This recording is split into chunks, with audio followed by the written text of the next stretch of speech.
और कुछ ही दिनों के बाद भंगोरे चालू होने वाले हैं और सेव और मिक्सचर कुछ इस तरीके से बनती होगी, ये तो आपने कभी सोचा नहीं होगा। तो हेलो गाइस, मेरा नाम है काशी और आज मुझे ऑर्डर आया था पिकअप लेके खरगोन जाने के लिए। और फिर मैं गाड़ी लेके आ जाता हूँ गाँव में, क्योंकि यहाँ से थोड़ा बहुत सामान रखना था। और ये भैयू जल्दी जल्दी क्रेट जमाने लग जाता है और फिर थोड़ी देर के बाद क्रेट होन को भी अंदर रखने लग जाता है। और आज के व्लॉग में एंड तक बने रहना, मजा आने वाला है। और यहाँ से थोड़ा बहुत सामान रखने के बाद हम निकल जाते हैं खरगोन की ओर। और थोड़ी देर सफर तय करने के बाद हम आ चुके थे जामली और यहाँ से अपने खाटू श्याम का दर्शन करते हुए हम निकल जाते हैं खरगोन की ओर। और फिर थोड़ी देर के बाद हम आ जाते हैं खरगोन और भैयू और अंकल लग जाते हैं क्रेट उतारने के लिए। और फिर मैं एंट्री ले चुका था फैक्ट्री के अंदर और यहाँ आके देखा तो कंगन का भंडार गिरा हुआ है। और अपने आदिवासी भाषा में इसे क्या बोलते हैं कमेंट करके जरूर बताना। और फिर जल्दी जल्दी क्रेट होन भी गाड़ी के अंदर रखने लग जाते हैं। और यहाँ से थोड़ा बहुत सामान रखने के बाद हम निकल जाते हैं दूसरी फैक्ट्री की ओर। और थोड़ी देर के बाद हम पहुंच चुके थे दूसरी फैक्ट्री के पास। और यहाँ पे भी मुझे अंदर जाने के लिए कुछ ना कुछ जुगाड़ करना पड़ेगा। और फिर थोड़ी देर के बाद भैया मुझे अंदर लेके आ जाता है। और यहाँ आके देखा तो सेव की पैकिंग चल रही थी और मुझे तो डर लग रहा था क्योंकि मेरे हाथ में फोन था और यहाँ पे रिकॉर्डिंग करना मना था। और इतना कॉन्फिडेंस आने के बाद मैं आ जाता हूँ मिक्सचर के ढेर के पास। और यहाँ पे मुझसे जितना ज्यादा खवाया उतना खाया और थोड़ा बहुत जेब में भी भर के ले आया।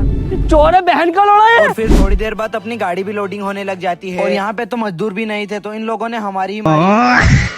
और फिर पैसा फेंका और तमाशा देखा क्योंकि मजदूर भी आ चुके थे। और फिर तुम्हारा भाई फुल हवाबाजी करने लग जाता है। और फिर थोड़ी देर के बाद अपनी गाड़ी भी लोडिंग हो चुकी थी और हमें यहाँ से जल्दी निकलना पड़ेगा क्योंकि बारिश आने का मौसम बन चुका था। और फिर हम निकल जाते हैं घर की ओर क्योंकि टाइम भी बहुत ज्यादा हो चुका था और हमने काम तो बहुत ज्यादा कम किया था, फिर भी बहुत ज्यादा थक जाते हैं। तो हम आ जाते हैं दुकान पे कुछ खाने के लिए लेने के लिए। और फिर खाते खाते हम लोग निकल जाते हैं घर की ओर। और फिर थोड़ी देर के बाद हम आ जाते हैं पेट्रोल पंप पे और यहाँ से अपनी गाड़ी का डीजल डलवाने के बाद अपन निकल जाते हैं घर की ओर। और थोड़ी देर सफर तय करने के बाद हम आ जाते हैं घर। और इधर अपना काना भाई मजदूरों को भी ढूंढ के ले आता है। और इस ब्लॉग का अपन यहीं पे एंडिंग करते हैं। अगर व्लॉग अच्छा लगा तो कमेंट करके जरूर बताना। मिलते हैं नेक्स्ट व्लॉग में। Bye bye, Tata.